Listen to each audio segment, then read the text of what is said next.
Drew DeArmond, WZZN Radio in Huntsville, Alabama. Coach, I wanted to ask you about kind of how you've put together your organization so far. I know recruiting is the lifeblood of any program, but I've featured him on my show several times, and he's been a stalwart in the recruiting industry. But talk about adding someone like Barton Simmons and what he's going to mean to your university.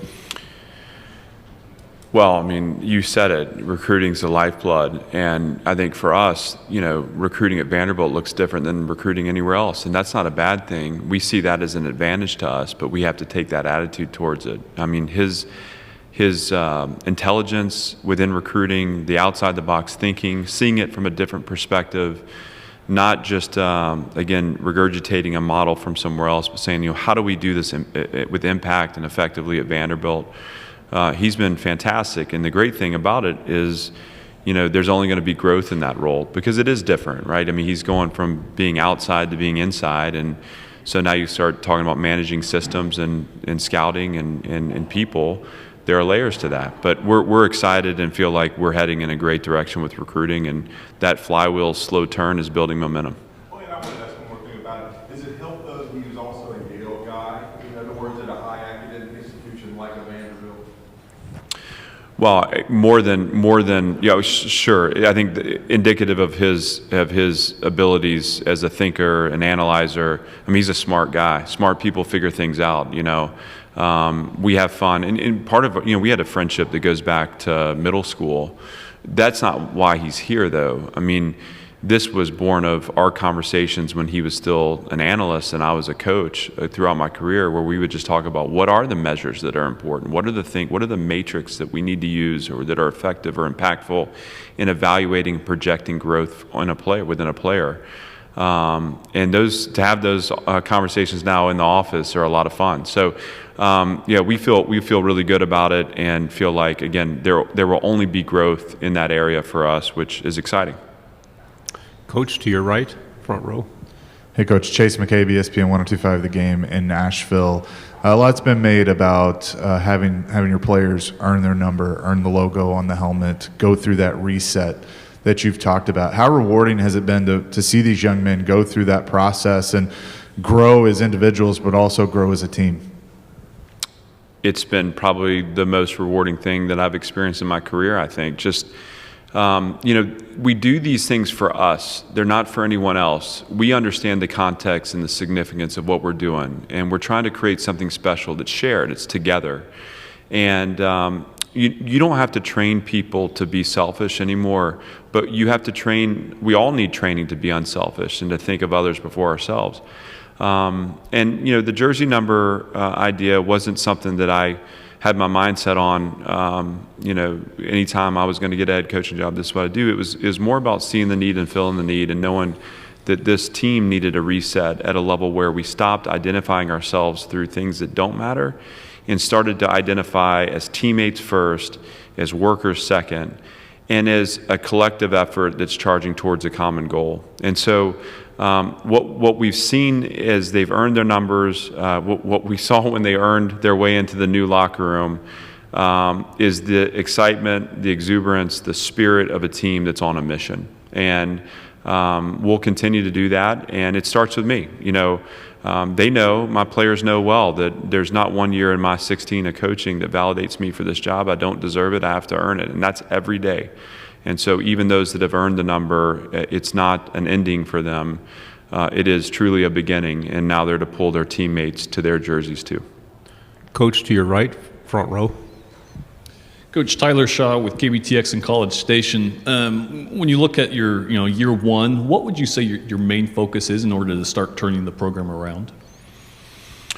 Well, we've insulated our program, and we're rehabbing internally first. I mean, everyone wants to have an opinion about Vanderbilt football, but I'm most concerned about the opinions that are in our building. That starts with everything that our players meet is different than it was in the past. I'm not recruiting to the past. I'm recruiting to the potential. I hired a coaching staff that's in total alignment and total lockstep with the vision for what's possible at Vanderbilt. That's what we focus on.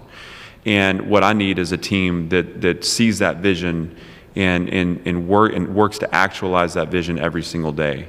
Because what happens when you protect the internal perception or grow the internal perception, you fuel external confidence. And a team that is going to be exposed in the arena going to be measured against an opponent needs to know a lot about themselves first.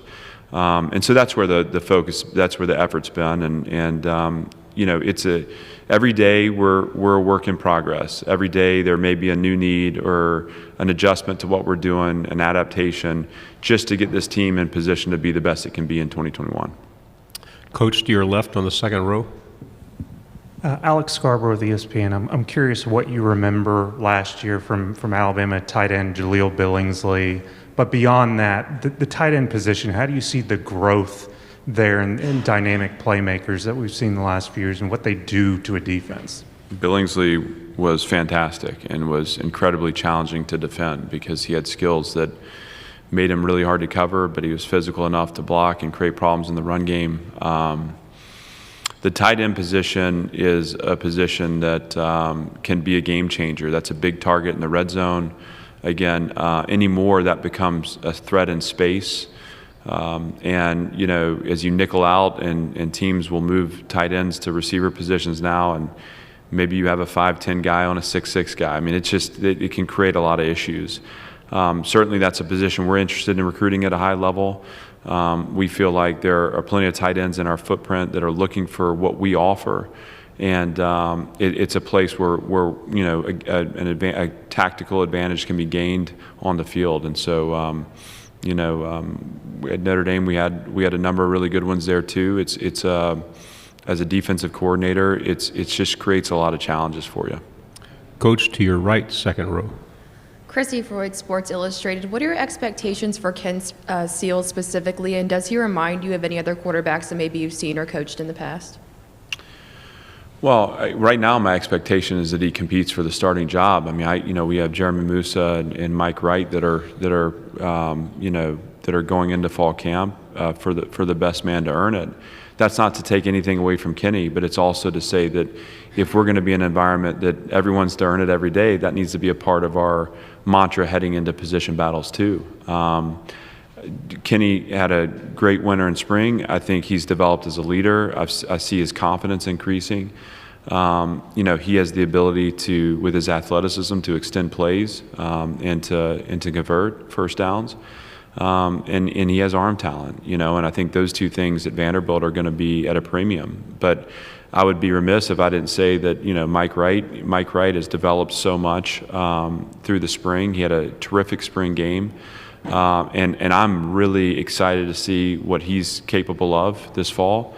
And then again, Jeremy Musa, who, is as competitive as any of them, as he works to hone his skills this fall too. It's going to be exciting to know that we have three guys that can compete with each other, that can sharpen each other, and that'll make our team better by the time we're playing. Coach to your left, front row. Trudy Armand, WZZN Radio, Huntsville, Alabama coach. I wanted to ask about three guys from my area, and we had a chance to meet one of them earlier, Davion Davis, great young man. How do you see him fitting into your team as you've learned more about him? And then also Malik Langham, another defensive lineman, and DeRicky Wright. Well, that's three really good ones, right? So maybe we need to get down there and recruit a little more. Davion has become the heartbeat of our team. He's a guy that's respected amongst his teammates. It's all rooted in his work. I mentioned this earlier, but he early on in the process displayed a commitment to kind of the new method for doing things that just stood out. I mean, he did it without flinching. It was like, okay, he wants desperately to be great. He wants to win. And so what he's learning to do is now shift focus from doing it for himself to doing it for the people around him and bringing them with him. But what an incredible heartbeat, what an incredible young person that, hopefully unlocks a new level of performance within this new program. With Malik, I think just from a comfort level standpoint, just seeing him function in our program, the strides he's made since we arrived is incredible. I mean, he's obviously got skills. He's a big, physical, imposing player. But I just see him walking around with a little more swagger, with a little more confidence. And I can tell that he's gained comfort in what he's doing. He's established relationships with coaches that have allowed for him to, again, unlock another level of performance. Very excited for him through fall camp to earn what he wants for himself. And then with Dericky, I recruited Dericky, back out of high school. I knew what kind of player he was. I mean, here's a guy that has a frame that could be a defensive end, but has skills to play safety. It's incredible. We had to get him on track off the field, and that's normal growth and maturity that anybody would experience. Dericky's dealt with a lot in his life. I mean, he's had a tragedy that surrounded him that we've had to kind of put our arms around him and support him through it. What I've seen from him this summer, again, is he's hitting his stride. It's funny, I mean, it's the little things, right? These guys are young and they're developing, but he's getting his rest, his face is filled out, he's got energy and enthusiasm with everything he does. And now it's a matter of going to play. None of this, with any of these three guys, predicts that they're going to be successful in our season. It's about they're doing everything that they can do right now to be the best people and players they can be. And once we start practice in August, it'll be about actualizing that work on the football field. And it's all there for them to earn it. And all three of those guys have a chance to be really impactful for us. Coach, another question on the right, front row. What are your expectations this year on both for your offense and on the defensive side of the ball as well? Offensively, I want an attitude. I want an attitude and a style of play that's physical, that can change the pace, that uses shift motion and formation to create matchups. And when we create those matchups, we finish with catches. Let's design to create space for our players, and let's get balls to our playmakers so that they can go do what they do. We're going to finish drives with touchdowns in the red zone, and that's how we're going to be successful on offense. It's an attitude.